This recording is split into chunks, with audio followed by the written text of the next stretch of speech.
증권광장 일부 930 투자전략실로 이어가 보겠습니다. 오늘 함께 할 분 소개해드리겠습니다. 하나금융투자 도국역 WM센터의 유용석 PB 나와 있습니다. 안녕하세요. 네, 안녕하세요. 네, 930 투자전략실 오늘 PB님과 얘기 나눌 주제는 어떤 얘기인지 먼저 확인을 해보겠습니다.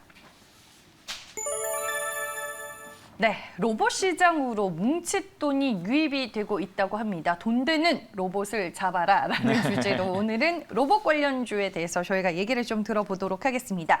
최근에 뭐 치킨 로봇도 있고 배달 로봇도 있고 서빙 로봇도 있고 뭐 의료 로봇은 원래부터 있었고 네. 로봇들이 일상 속으로 좀 빠르게 들어오는 것들이 확인이 되고 있습니다. 앞으로 사람을 대신하는 이 자동화 로봇이 더 늘어나게 될 텐데 네. 이 로봇 시장의 성장성은 지금 어떤가요, 그러면?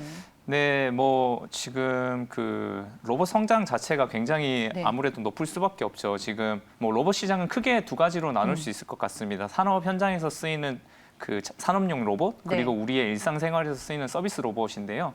네, 그래서 그 글로벌 산업 로봇 시장 전망 그 자료를 보시면은요. 그래프 준비해 오셨다고요? 네네. 네.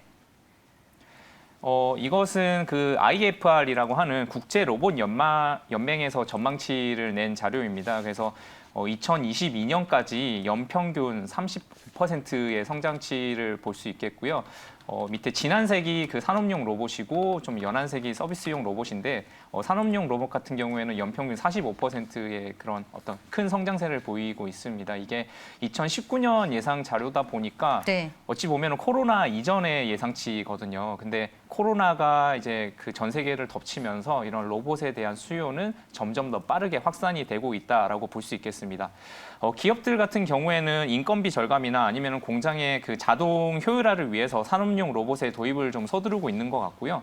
소비자들은 코로나 바이러스 확산으로 인해서 비대면 서비스 로봇에 대한 많은 관심을 보이고 있습니다. 그래서 로봇이 우리의 일상생활에 굉장히 빠르게 침투하고 있다라고 말씀드릴 수 있겠습니다. 네. 그러면은 이제 산업용 로봇과 더불어서 이제 서비스용 로봇이 있다라고 말씀을 해주셨는데 저희가 하나하나씩 좀 얘기를 들어보도록 하겠습니다. 먼저 서비스 로봇 쪽을 볼까 하는데 네. 우리 일상과 밀접한 관련이 있는 이쪽을 네. 서비스 로봇이라고 하는데 네. 서비스 로봇은 코로나19가 확대가 되면서 저희가 뭐 사회적 거리두기도 하고 비대면이 일상화되면서 거기에 따른 네. 수혜를 또 상당히 볼 수 있는 것 같아요. 그렇죠. 아무래도 코로나가 이런 서비스용 로봇의 어떤 확산을 굉장히 앞당겼다라고 네. 말씀드릴 수 있겠습니다. 그래서 기업들이 비대면 이런 서비스에 대한 투자를 굉장히 늘리고 있는 추세이고요. 그래서 네. 무인 배송이라던가 아니면 물류, 가정용, 뭐 사무실용, 호텔용 이런 서비스 로봇이 굉장히 좀 광범위하게 늘어나고 있는 추세입니다. 특히 무인 배송 같은 경우에는 기존의 자동 배송이 좀 유통이나 아니면 물류를 자동화하는 데 초점이 맞춰져 있었다면 향후에는 이와 함께 소비자에게 마지막까지 전달하는 그런 어떤 라스트 마일 딜리버리에 대한 중요성이 더욱 부각이 되고 있습니다. 그래서 뭐 새벽 배송이라던가 아니면 당일 배송 이런 신속 정확을 요하는 서비스가 굉장히 요구하고 있기 때문에 이런 로봇 배송의 기여가 확실히 앞당겨지고 있다고 볼 수 있겠고요. 실제로 뭐 글로벌 기업들, 뭐 아마존이라던가 페덱스, 징동 이런 글로벌 기업들이 배송 로봇 서비스를 굉장히 열심히 개발을 하고 있는 상황이고 우리나라 같은 경우에도 뭐 배달의 민족이라던가 아니면은 뭐 삼성전자 이런 앞서 나가는 기업들이 네. 있습니다. 그래서 뭐 삼성전자 같은 경우에는 가정용으로 뭐 테이블을 세팅한다던가 아니면은 뭐 식기를 정리한다고 하는 그런 어떤 삼성봇 핸디를 올 초에 공개를 했고요. KT 같은 경우에도 호텔에서 이제 뭐 수건이라던가 아니면 생수를 이렇게 고객들에게 전달해주는 그런 로봇을 그거 요즘에 광고로 나오시는 거 아시죠? 네, 맞습니다. 그거 굉장히 핫하거든요. 네, 한번 네. 저희가 광고를 네. 같이 볼게요. 네. 네. 호텔에 데리고 왔대. 네, 윤여정 씨의 목소리가 누가 나오고 문좀 갖다 있죠. 줘라 얘. 몇 호로 가야 되냐면 이미 네, 알고 말씀해 있을걸요? 주셨다시피 대구 메리어트 호텔에서 이제 실제 쓰이는 AI 몇 로봇을 톤지는 주인공으로 한 AI 로봇편 광고를 함께 보고 계십니다. AI 호텔 로봇이 고객이 요청한 상황을 이제 신속하고 정확하게 제공하는 상황을 촬영한 거다라고 볼 수 있겠죠. 네, 맞습니다. 이게 어찌 보면은 저희가 좀 상상만 했던 일들이 이제는 일상생활에서도 이렇게 접목이 된다라고 볼 수 있겠습니다. 예. 네. 그럼 뭐 계속 얘기를 해주시죠. 네, 뭐 네. 그리고 뭐 배달의 민족 같은 경우에도 우리 그 도심 속에서 이제 배달 로봇을 지금 선보이고 있는 상황이고요. 네. 뭐 아까 말씀드린 글로벌 기업들도 마찬가지로 배송에 초점을 맞춰서 이렇게 서비스를 준비 중입니다. 네. 그야말로 이제 서비스 로봇이 우리 일상생활로 정말 밀접하게 다가오고 있다라는 생각이 듭니다. 저희가 서비스 로봇에 대한 얘기를 먼저 들어봤고 뭐 로봇 관련주 하면 시장에 또 알려진 대표적인 종목들이 많은데 저희가 하나하나씩 짚어보도록 하겠습니다. 먼저 로보티즈라는 종목을 골라봤는데 이 종목 같은 경우에는 산업용 로봇 기술을 바탕으로 최근에 또 서비스 로봇 시장에까지 진출을 했더라고요. 네네, 맞습니다. 뭐 기본적으로는 산업용 로봇을 바탕으로 하는 기업이고요. 네. 하지만 최근에 그 서비스 로봇에 대한 수요가 많아짐에 따라서 지금 국내 최초로 자율주행 로봇 규제 샌드박스를 통과한 로보틱스 종합 솔루션 기업이라고 말씀드릴 수 있겠습니다. 그래서 네. 올해 뭐 서울 마곡동이나 뭐 이런 일부 지역에서 자율주행 그 로봇 배송 시범 서비스를 시작을 했고요. 그다음에 향후에는 이제 국내외 로봇 시장이 개화가 될 경우에 점점 더 그 부각을 받을 수 있는 기업이라고 말씀드릴 수 있겠습니다. 이제 뭐 말씀하신 것처럼 로보티즈 같은 경우에 서비스용 로봇을 많이 알려져 있지만 최초에는 이제 산업용 로봇의 기반이거든요. 근데 네. 우리나라의 어떤 로봇 시장 자체가 산업용이 메인입니다. 하지만 그 가격 경쟁력 때문에 주로 뭐 중국산을 많이 사용을 하고 있고 또 기술적인 측면에서는 일본산을 많이 사용을 하고 있습니다. 하지만 그래서 로보티즈의 매출 자체가 지금 이런 그 로봇을 완제품으로 만드는 곳에 부품을 공급을 한다던가 아니면은 소프트웨어를 공급을 하면서 매출이 발생을 하고 있는데요. 이러한 그 서비스 로봇에 대한 완제품이 이제 출시가 될 경우에는 기존의 그 부품이나 소프트웨어를 공급하던 회사가 이제 완제품을 공급하게 되는 색깔이 완전히 바뀔 수 있는 그런 회사라고 말씀드릴 수 있겠습니다.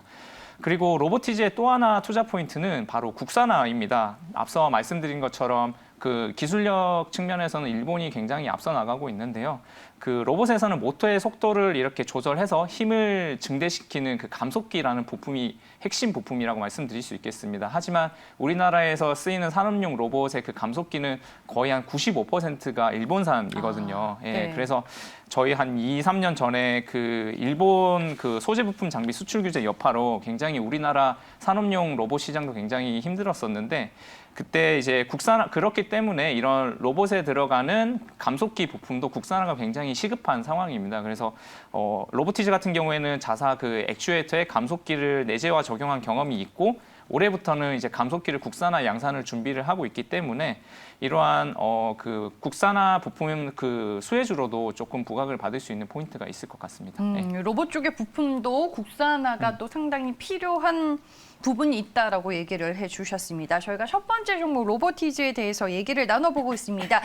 국내 최초로 자율주행 로봇 규제 샌드박스를 또 통과했다라고 앞서서 얘기를 해주셨고 여러 가지 투자 포인트에 대해서 저희가 얘기를 들어봤는데 종목의 투자 매력도는 어떻게 보고 계시는지 궁금하네요. 네, 네. 일단은 투자 매력도는 별점 3점을 드릴 수 있을 것 같고요. 네. 왜냐하면 지금 현재 시가총액이 한 1,700억대 정도 합니다. 근데 뭐 서비스용 로봇도 아직은 뭐 확실히 그 양산 체제에 들어간 게 아니고 네. 그다음에 두 번째 포인트였던 그 부품 국산화도 아직은 뭐 확정적으로 이렇게 하고 있는 상황은 아니기 때문에 매출이 작년 기준으로 한 190억 원 그리고 이익도 아직은 적자 상황이거든요. 그래서 뭐 재무적인 측면에서는 아직은 조금 부족하지만 뭐 이렇게 좀 멀리 보시는 그런 투자자분들께서는 좀 관심 깊게 지켜보시면 좋을 것 같습니다. 알겠습니다. 국내외 로봇 배송 시장이 개화가 될 경우에는 큰 주목을 받을 수는 있겠지만 아직까지는 아직은, 네. 조금 더 시간이 필요한 시점이다라고 얘기를 해주셨습니다. 로보티즈라는 종목에 대해서 저희가 알아봤고요. 앞서서는 이제 서비스 로봇에 대해서 저희가 코멘트를 들어봤으니까 다음은 이제 산업용 로봇은 주로 어떻게 쓰이는지 들어볼게요. 네. 네, 그 작년 이맘때 뭐 한 5월, 6월 이쯤에 네. 제가 엄청 좀 인상 깊게 읽었던 기사가 있는데요.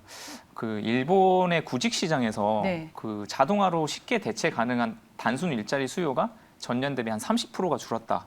이런 그 니케이 신문의 보도가 있었습니다. 네. 그래서 일본 하면은 굉장히 빠르고 그런 로봇에 대해서는 선진 국가라고 말씀을 드릴 수 있겠는데 그 코로나가 이렇게 덮치니까 바로 일본은 발빠르게 대처를 한 거죠. 그 인력을 줄이는 대신 자동화로 이렇게 넘어가는 빠르게 대처를 하더라고요. 그래서 그걸 보면서 우리나라의 어떤 산업 현장에서도 이런 자동화가 진짜 얼마 남지 않았구나. 다른 선진국들도 마찬가지구나라는 느낌을 받았었습니다. 그래서 코로나 이외에 또 그 산업용 로봇이 증가하는 또 한 가지 포인트는 바로 새로운 테크 산업의 탄생이거든요.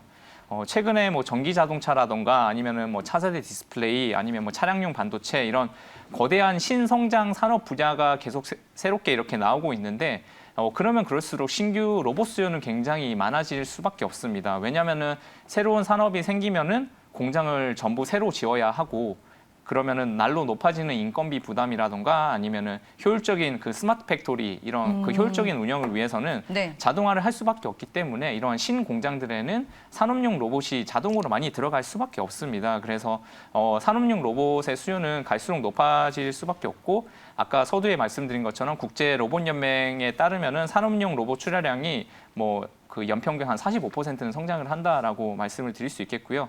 그리고 작년 같은 경우에는 그 코로나로 인해서 좀 글로벌 전반적으로 이제 신규 투자가 조금 지연이 됐었는데 네. 그렇게 이연된 수요가 올해는 좀 폭발적으로 늘어나지 않을까 그렇게 보고 있습니다. 서비스용 로봇 같은 경우에는 시장이 좀 개화되는 시기가 필요한데 산업용 로봇 같은 경우에는 네. 뭐 대표적인 기업들의 증설로 인해서 네. 산업용 로봇 수요가 또 증가할 수 있는 구조는 네. 마련이 되는 것 같습니다. 조금 더 우리가 밀접하게 시장에서 볼 수 있는 섹터가 되지 않을까 싶은데 종목은 그러면 로보스타로 한번 짚어보도록 하겠습니다. 이 종목은 LG전자가 최대 주주로 네. 있죠. 네, 맞습니다. 뭐 LG전자가 지분 한 33% 정도를 네. 가지고 있는 최대 주주이고요.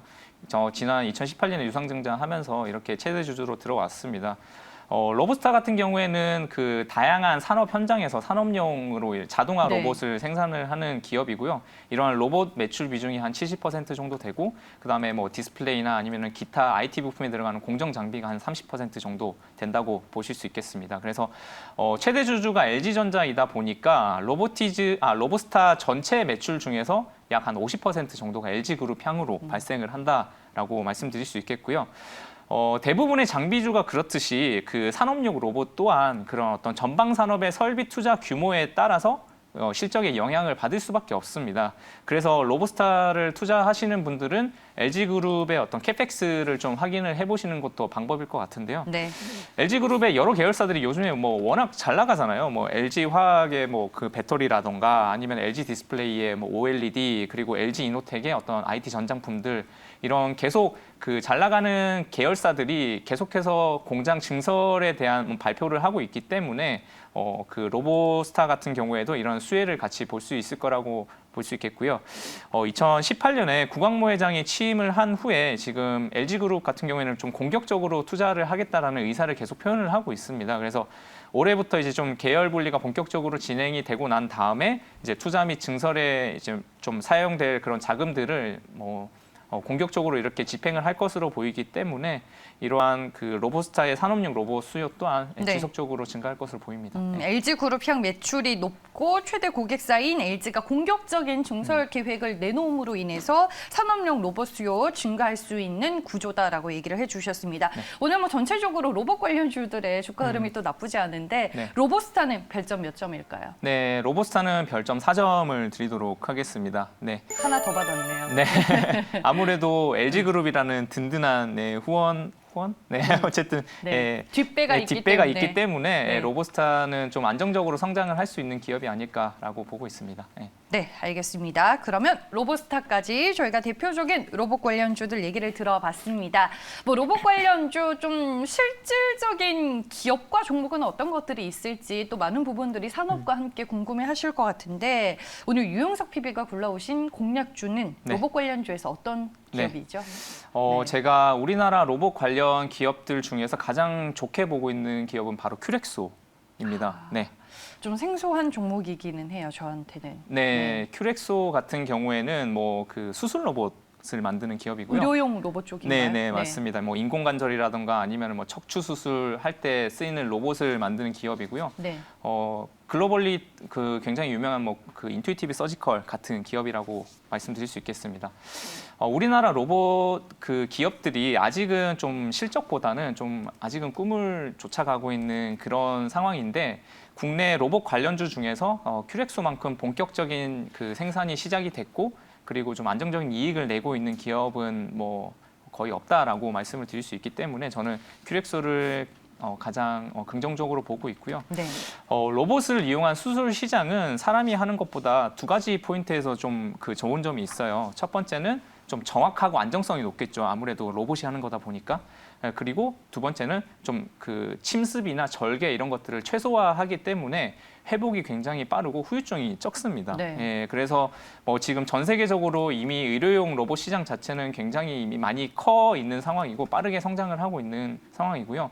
아마 TV 드라마에서 의학 드라마에서 이런 거 많이 보셨을 거예요. 의사분들이 막 수술을 10시간씩, 20시간씩 해가지고 굉장히 지쳐하고 그런 모습들을 보실 수 있겠는데 하지만 이를 로봇이 좀 서포트를 해준다면 보다 정확하고 안전하게 수술을 할 수 있을 것이고 그다음에 최근에 우리나라에도 이런 수술 로봇이 도입이 되면서 그 의료 로봇으로 수술을 받은 환자들의 그 피드백이 굉장히 좀 긍정적이었습니다. 그래서 우리나라는 아직은 사실 그 다른 선진국들에 비해서는 의료 로봇 시장 자체가 별로 안 커졌긴 하지만 점차 그만큼 그 먹을거리가 앞으로 많아 보이고요. 네. 그리고 의료용 수술 로봇은 인체에 사용되는 특성상 아무래도 고도의 정밀성, 정확성, 안정성 이런 것들이 요구가 됩니다. 그래서 이에 따라서 제품 판매까지는 그 인증 획득 절차가 굉장히 까다롭다라고 말씀드릴 수 있겠는데요. 그 큐비스의 척추 수술 로봇인 큐비스 스파인 같은 경우에는 2019년에 국내 식약처 승인을 받았고요. 20년에는 유럽 CE 인증 받았고 그리고 올해 5월 얼마 전에 며칠 전에 그 뉴스가 나왔는데 까다롭기로 소문난 미국 FDA 승인까지 받았습니다. 그리고 무릎 인공관절 수술하는 큐비스 조인트 같은 경우에도 작년에 식약처 승인 받았고 그다음에 올해 이제 CE 받았고 미국 FDA도 좀 대기 중이기 때문에 이런 인허가 절차도 지금 큐렉스가 돌파를 하고 이제 본격적으로 작년 하반기부터 매출이 나오고 있는 상황입니다. 그래서 작년 같은 경우에는 그 약 한 국내에만 18대 그리고 해외에만 한 5대 정도 이렇게 수술용 로봇을 판매를 했고요. 그러면서 3분기부터 이제 흑자 전환을 하기 시작했고 이제 그 인허가도 웬만큼 받았으니까 앞으로는 국내 그리고 해외 수출이 많이 이어질 것으로 예상이 되고 있는 그런 기업입니다. 네. 그러면은 실적 성장이 또 본격화될 수 있는 포인트기는 하네요. 그런 부분들이. 네네 맞습니다. 그 유안타증권 리포트에 따르면은 네. 올해 매출이 한 484억 원 그리고 영업이익이 한 57억 원 정도 예상이 된다고 합니다. 그래서 로봇 기업 중에 이렇게 좀 실적의 성장성도 있고 그다음에 이익도 내고 있는 기업이 많지 않기 때문에 저는 큐렉스를 좀 좋게 보고 있습니다. 알겠습니다. 자체 개발한 로봇 제품이 미국과 유럽 인허가 획득이 순조롭게 진행이 되고 있다라고 말씀해 주셨고 하반기에 또 실적 성장 본격화 기대해 볼 수 있다라고 투자 포인트를 잡아 주셨습니다. 그러면 이 종목에 대한 투자 매력도 별점으로 확인하고 네. 가격 전략까지 들어볼게요. 별점은? 네, 별점은 5점이겠죠. 네. 그렇죠. 열심히 공부해 오신 종목이니까. 네, 그러면 맞습니다. 가격 전략도 들어볼게요. 큐렉스. 네, 큐렉소 같은 경우에는 지금 그 가격이 지금 현재가가 한 9,870원 정도 하고 있는데요. 얼마 전에 그 미국 FDA 승인 그 뉴스가 나오면서 굉장히 한번 튀었다가 다시 이제 내려와 있는 상황인데 네. 저는 지금 현재 시가총액이 한 3천억대거든요. 그래서 크게 부담스러운 수준은 아닙니다. 아까 말씀드렸던 글로벌 그 수술용 로봇 1위인 인투이티브 서지컬이 100조거든요, 100조. 네. 100조기는 물론 큐렉소가 그 인투이티브 서지컬에 비할 수 있는 당장 비할 수 있는 그런 기업은 아니긴 하지만 지금 이제 양산이 본격화됐고 인허가가 이제 지금 획득을 해서 본격적인 성장이 예상되고 있기 때문에 잠재력을 크게 보고 있고요. 지금 이 구간에서 저는 목표가를 지금 한 12,000원 정도까지는 볼 수 있을 것 같습니다. 그 FDA 승인 나오면서 최근에 한번 찍고 내려온 가격인데 목표가는 12,000원 정도로 말씀을 드리고요. 손절가는 8,500원 정도 말씀드리도록 하겠습니다. 네, 척추 수술 로봇이 미국 FDA 인허가를 획득해서 주가가 올랐던 날이 지난 5월 20일이네요. 최근인데 그때 상당히 거래량이 터지면서 주가 강세 흐름이 펼쳐졌습니다. 그 이후로 살짝 조정을 받고 있는 구간이고 현재 주가 수준 매수하기에 부담이 없다라고 말씀해 주셨고요. 목표 주가는 12,000원, 손절 가격 8,500원으로 잡아주셨습니다. 저희가 오늘은 로봇 관련주에 대해서 총 분석을 해봤습니다. 앞서 살펴본 세 개 종목들 다시 한번 정리를 해볼게요. 네, 로보티즈 오늘 유영석 PB 투자 매력도 별점 3개 주셨고요. LG전자가 최대 주주로 있는 로보스타는 투자 매력도 별점 4개였습니다. 정형외과에서 수술 로봇 그리고 재활치료 로봇 위주로 개발 판매하고 있는 큐렉소는 오늘 유영석 PB가 직접 소개해 주신 공략주였습니다. 투자 매력도 별점 5개와 함께 목표 주가 12,000원 가격 저야 다시 한번 전해드리겠습니다. 네, 930 투자전략실 오늘은 여기까지고요. 지금까지 하나금융투자 도곡역 WM센터의 유영석 PB와 함께했습니다. 고맙습니다. 감사합니다.